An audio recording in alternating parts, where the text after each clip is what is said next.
Hey everybody, it's GombaX, and the Magic the Gathering 2020 Comic-Con panel has just released, with Mark Rosewater showing off the very first previews of Zendikar Rising. Don't know if it'll be card previews, just art previews, or story previews, something like that. But we'll see. It's a half-hour-long video here, so a lot to react to. I'll have this cut down a lot to just the biggest news. So, I'm going in completely blind, completely fresh. Let's see what's coming up with Zendikar Rising. All right, I dig it already. Got those Windows Hello, Movie Maker vibes. Welcome to Comic-Con. Now, this isn't the Comic-Con that I'm used to, but we'll make do. So, I am Mark Rosewater, head designer for Magic the Gathering, and I am excited. Mark Rosewater is always hyped for everything.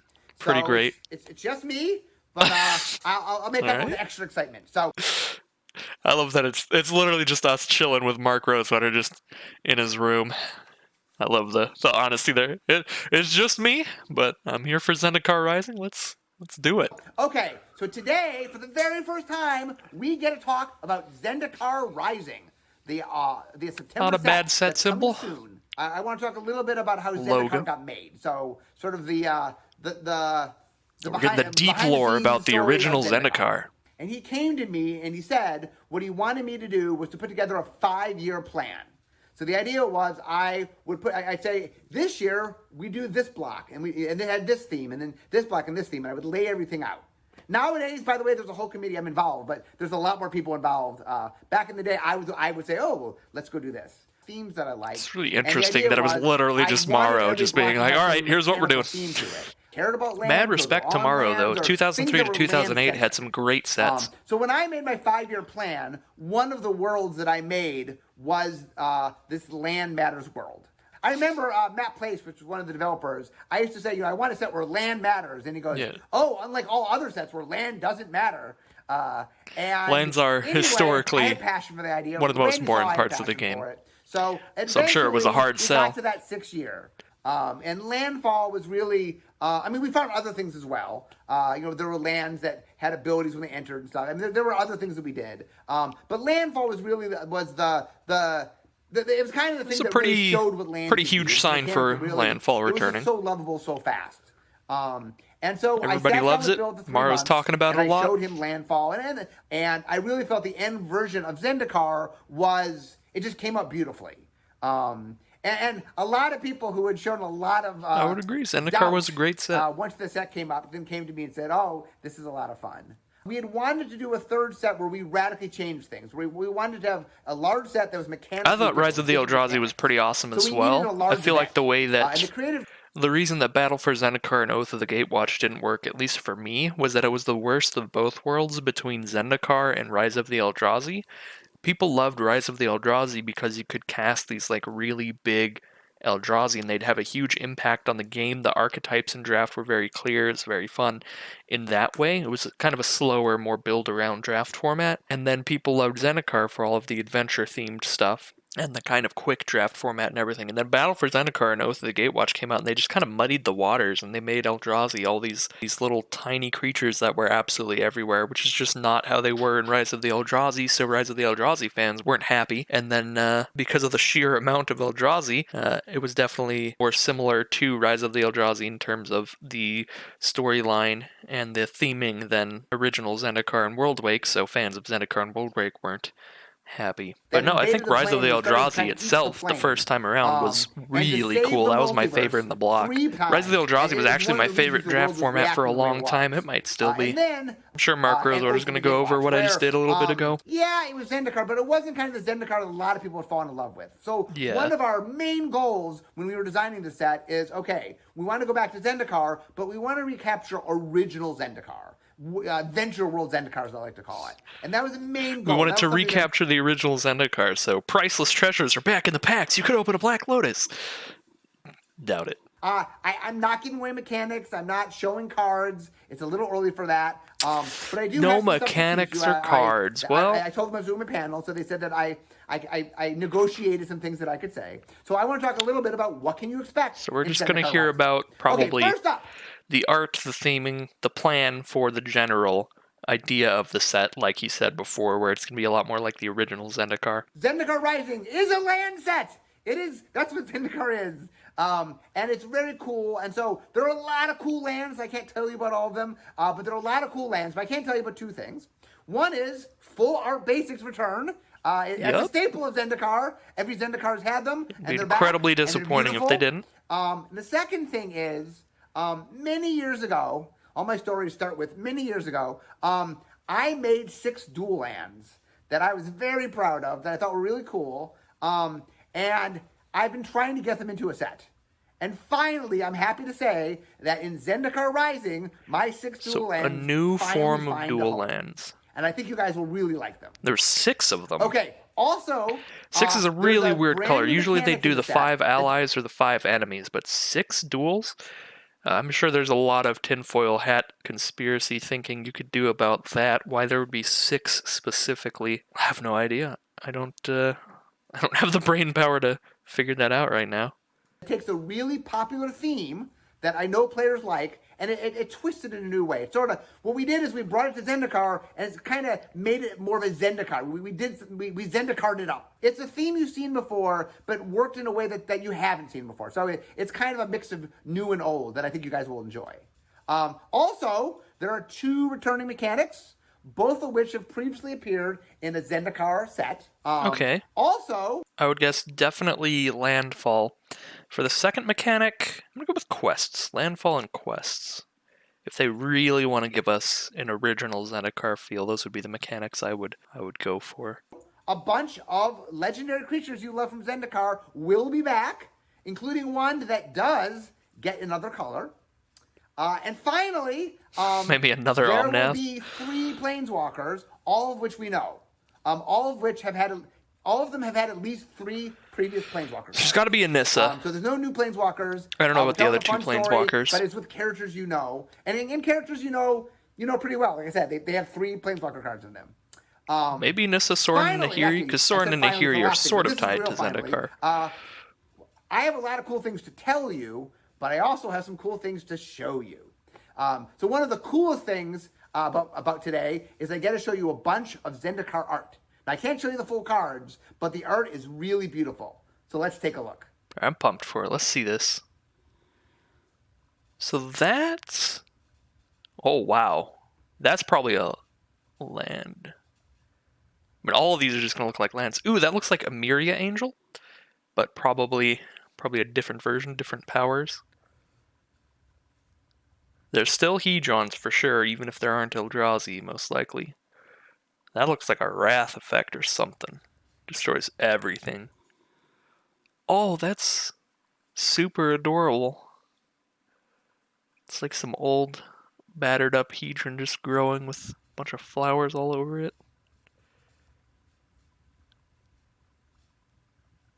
Tons of really cool art for sure. Oh, I like the bears on Zendikar too. That's probably a core. The core are the white tribe on Zendikar.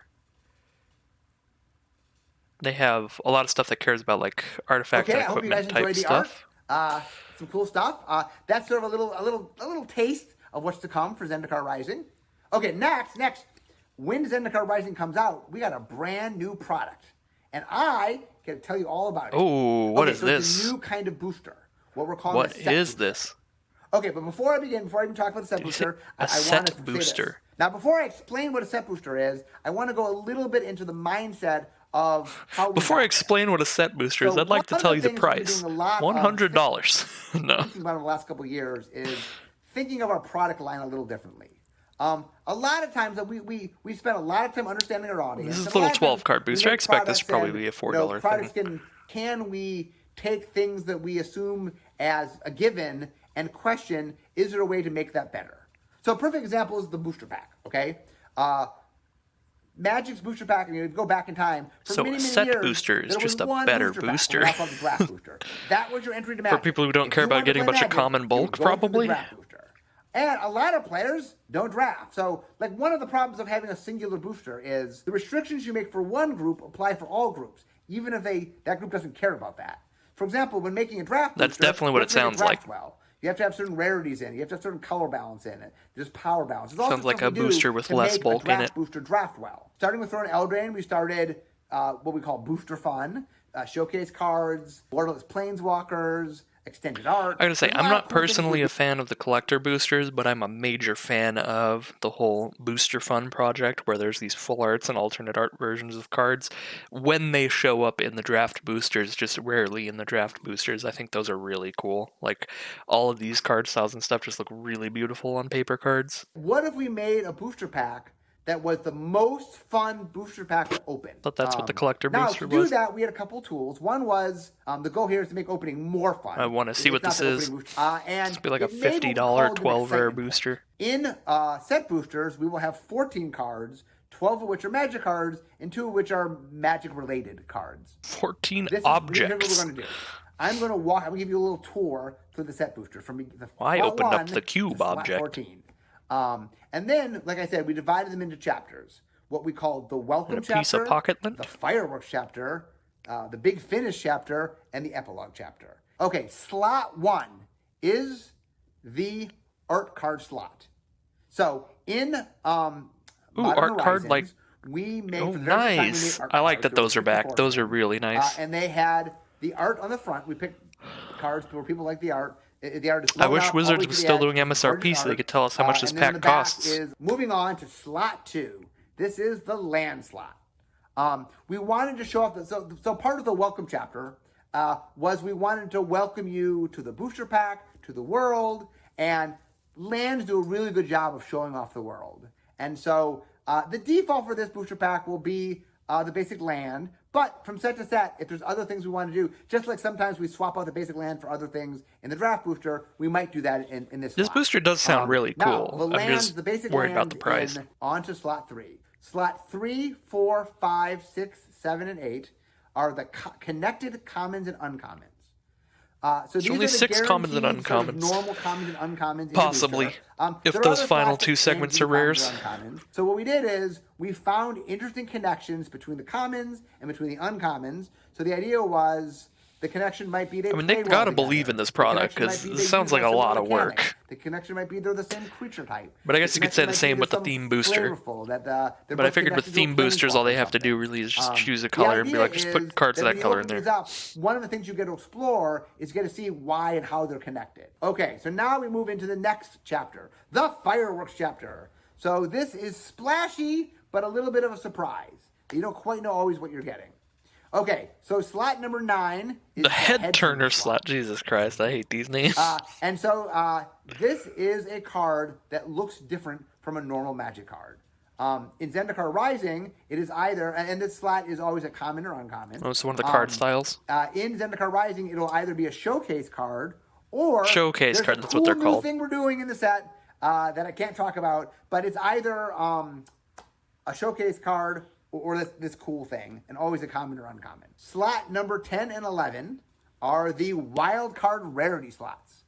So what the wildcard rarity slots are is... literally open Magic Arena wildcards. It can be common, it can be uncommon, it can be rare, it can be mythic rare. Next, we move into the big finish chapter. So the big finish chapter is about a little more guaranteed. I really hope this thing is not much more than MSRP of a regular draft booster. So the next slot number 12, is your rare mythic rare slot.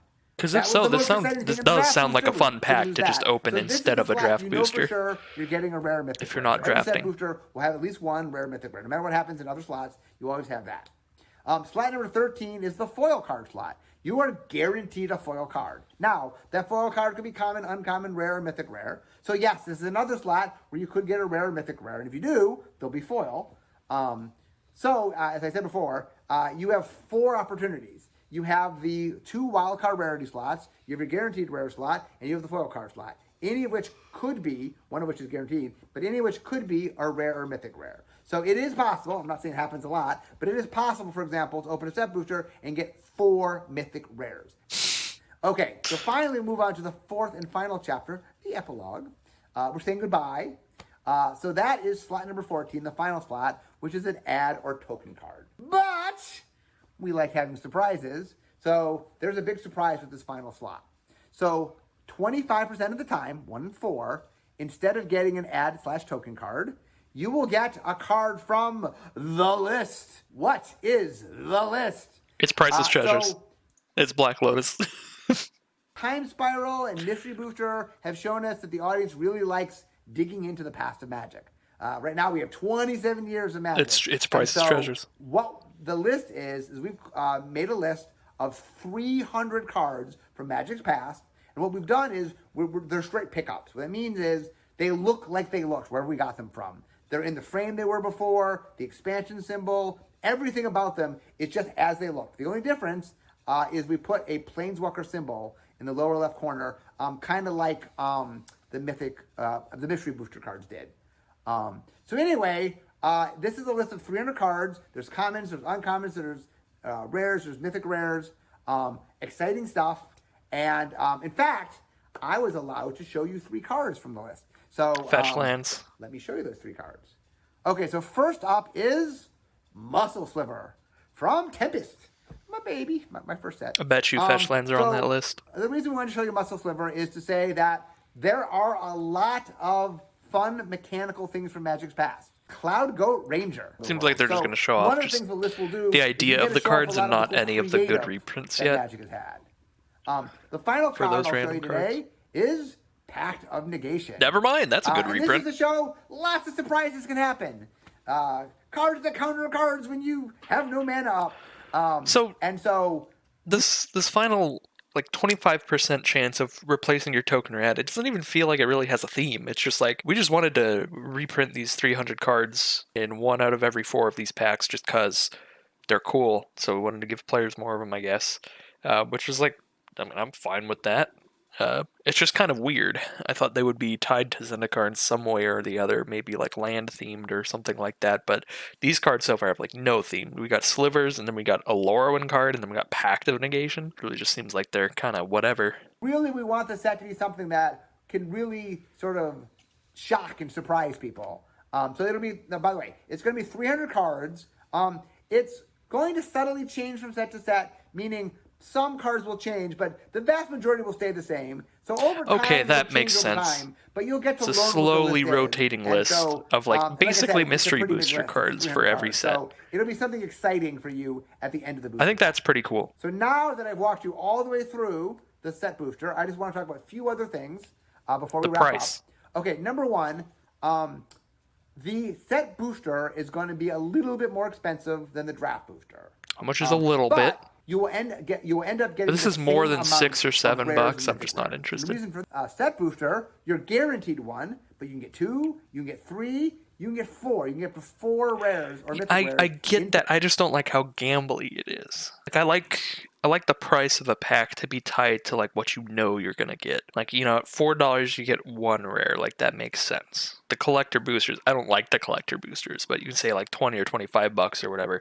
You get your guaranteed 4 rares and maybe you get more. I don't remember how many rares are in a collector booster. For the possibility of up to 4 rares with only 1 guaranteed, I don't know. I feel like this draft booster should only be $6 or $7, and it's 3 less cards than a draft booster. The set booster thing. So technically, the cost to produce, I'm sure, is about the same.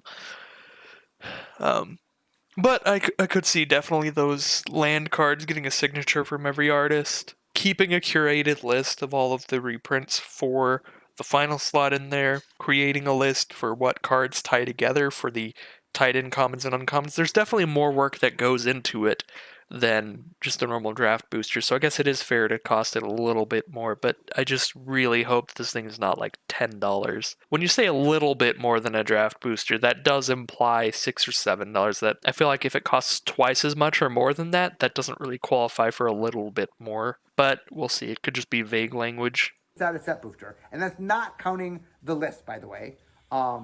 Either way, I'm not going to buy any. I don't buy booster packs by themselves. It's balanced between them. If you buy, like I said, you spend the same amount of money, you will get the same amount. I just do pre-release draft, that kind of thing. But I do think this is cool for people who do buy packs. Different.